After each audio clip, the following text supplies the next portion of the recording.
Christian, what's it mean for you to be back in East Tennessee for the first time since you got drafted?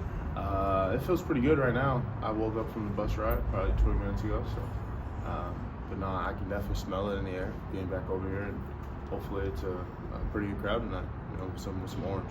I know Tennessee fans have kind of followed you around to start your minor league career. What's that meant to you, and kind of what are you anticipating this week being closer to Knoxville? Yeah, it's meant the world to me. Tennessee fan, the Tennessee fan base has seen me grow up for the last 3 years. They've pushed me to become a better player each and every day, to be able to perform for them each and every day. So they've definitely done a lot for me, especially helping me out in my first couple games down in Huntsville. So like I said, hopefully they're here tonight, and they love me and I love them today. And Coach Vitale will be here tonight. I throw out the first pitch. Have you seen him since the draft? No, I haven't seen him since the draft, but I'm sure he'll hopefully cause a scene when he sees me, and same for me too. He's again someone that changed my life, and I'm so grateful that he can be here tonight and throw out the first pitch. Any particular memories as you rolled up into Chattanooga back from your days at Baylor or anything? No, I don't think we ever got a chance to play here. And like I said, I was asleep on the ride here, so I didn't really get to see anything too much. But no, I mean, hopefully, tonight or tomorrow I can, kind of see, the old places I used to go to, stuff like that, and catch up with some old friends. Any particular memories from playing at Baylor that stick with you? I don't know if you played Yeah, against definitely. Macaulay. I'd say playing against Macaulay, football, basketball, baseball. I mean, that was crazy always. The city of Chattanooga always went kind of crazy for those rivalry games. So that was definitely fun, and that was kind of my first taste of a big atmosphere, and played in front of a lot of people for the first time. Would you say hitting for the cycle in the College World Series, or that first week as a Southern League Player of the Week kind of is more memorable to you, or just how do you look at those experiences? I don't know. I'll say the Natty definitely is probably the most memorable.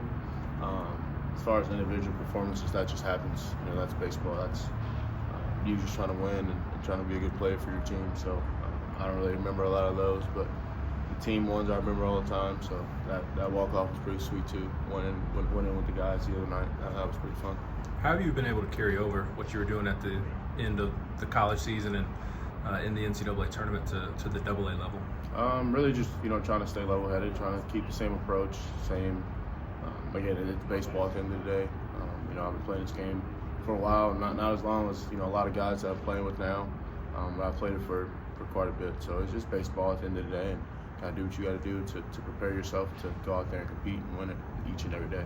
You've been kind of like a U.S. traveler the past less than 2 months, going Omaha, draft, everywhere. How would you describe it? No, it's been super fun. I don't know.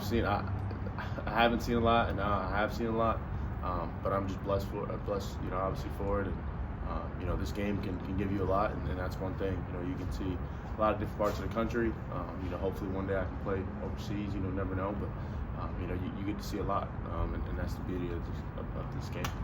I know a lot of your teammates are playing their own baseball right now, but are you expecting any former teammates in the house this week? I know some of the guys from Tennessee might come down. Some of the guys, some of the young guys that are still here. But as far as guys that I, obviously left with, hopefully they're playing ball right now.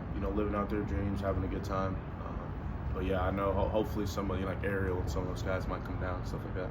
How much Tennessee and your 3 years there working with Josh Elander, guys like that, help you prepare for your start in minor league baseball? Yeah, they definitely, each and every day, with the routines we do and how the flow of practice goes, stuff like that, it kind of helps you transition into pro ball a little bit.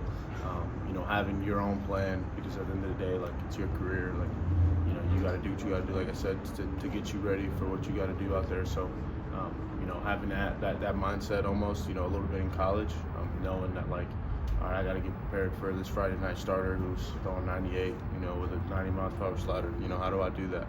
So over the last 3 years, when you do that, over and over and over again, it just becomes second nature. So they definitely helped me a lot, on the baseball side, and also just like being a person. How do you handle yourself, when you're outside of the field or whatever. How do you handle yourself? How do you eat? How do you do this? So there's a boatload of things that I can list off that that they help me with, for sure. A lot of former players are off to hot starts or performing well in professional baseball. Does that speak to their player development? Yeah, 100%. I mean, they definitely take care of the guys and definitely know what they're doing over there. You know, the numbers don't lie. When you see a lot of guys from Tennessee get drafted, and a lot of us, you know, obviously make it here and play here and produce. I mean, the numbers don't lie. They're obviously doing something over there. That's right in Knoxville. So I was just blessed to be a part of it.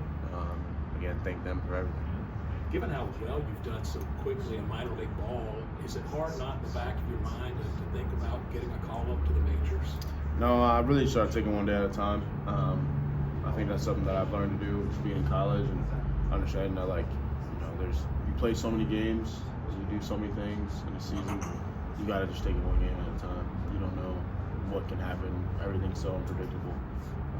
So I just try to take it one day at a time, and if they call me, they call me. If they don't, I'll keep playing ball. You're still being hot at the plate. I mean, with the home runs and everything. Does it feel weird?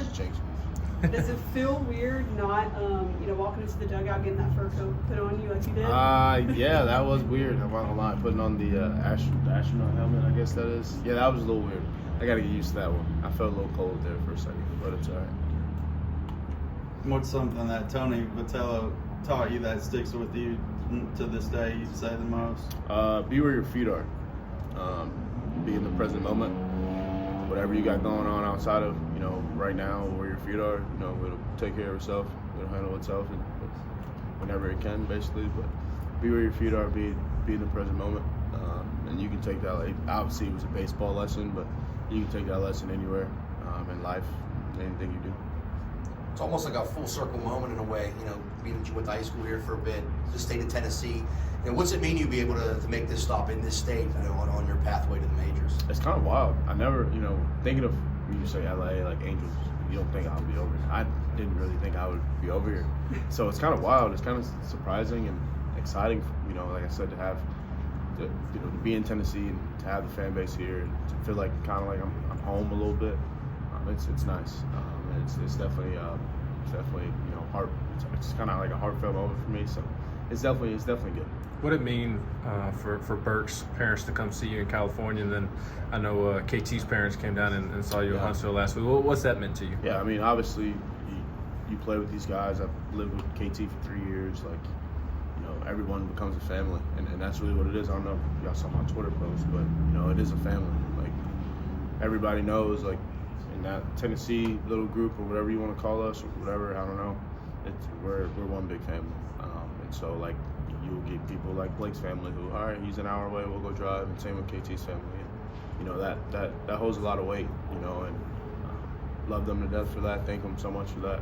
Because like I said, it's nothing better than having family out there for you, supporting you. You get a kick out of playing for a team with the nickname the Trash Pandas? Yeah, I didn't really know, like, what, I still don't really know what it means, but I think it's pretty funny. I think it's pretty cool. You have a prediction for Tony's first pitch tonight? No, it might be outside. Top of the mound? Does he get on top of the mound? Nah, he doesn't. I know he throws a lot of BP to you guys. Yeah, he's gonna stand right in front of that little circle spot, throwing outside. I'm telling you right now. Where would he rank in terms of BP arms last year with him, Josh, and Chad? Ooh, come on now. Don't make me do that. Don't make me do that. That's my head coach. Nah, but he would have to be third on that list, unfortunately. Chad is definitely one. Chad could throw some BP. He was pretty good, for sure.